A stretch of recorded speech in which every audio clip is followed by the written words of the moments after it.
Hi everybody, in this video I'll be going through post-MI complications. So with post-MI complications there are 4 different time frames that you have to be aware of. The first one is going to be acute. So the first one is going to be acute down here. The next one is going to be an acute or within 3 to 5 days.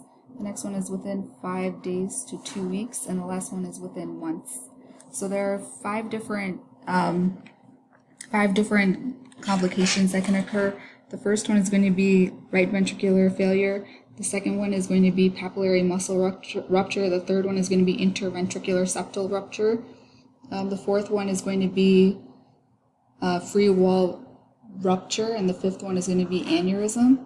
So when you think about the order of these in which they occur, I think that you can kind of think about them in terms of how long it takes the pathologic process to occur. So for example, it shouldn't take too long for a right ventricular failure to occur. That can be a rather acute process, so that one goes first.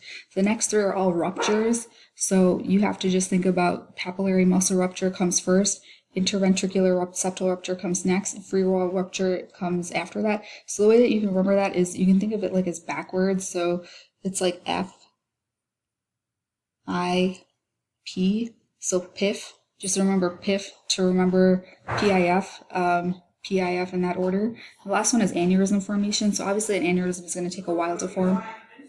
So aneurysm formation is going to take a much longer time to occur than right ventricular failure, for example. So once you get the timeline set, then the only thing that you have to really remember are clinical findings, the artery involved, and the echo results. And it makes sense too. So if you look at the echo results, we'll start off with the right ventricular failure. Echo is obviously going to show, it's going to show a hypokinetic RV, which makes sense. And then of course it makes sense that the right coronary artery is involved. And then of course it also makes sense that think about right ventricular MIs, how do they present? It's the same thing with right ventricular failure. So you're going to have hypotension, clear lungs, and Kussmaul sign. And so Kussmaul sign is when you have the increased JVP with inspiration. The next one is papillary muscle rupture. So this again involves the right coronary artery. And then this one is going to have severe pulmonary edema as well as a new hollow systolic murmur. That's high yield.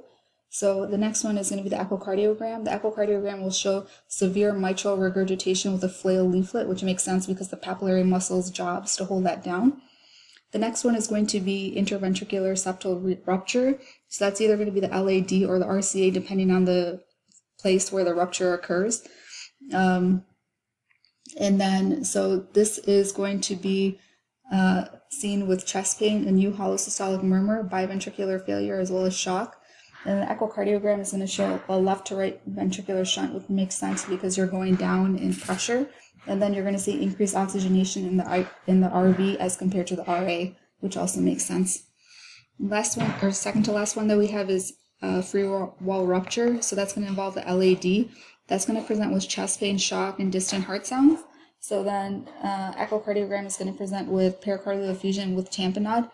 And then, so the last one is going to be left ventricular aneurysm, and that's going to be involvement of the LAD, subacute heart failure, stable angina, and then thin and dyskinetic myocardial wall is going to be seen on echocardiogram. And that's it for post-MI complications. I hope that helps. Thanks for watching.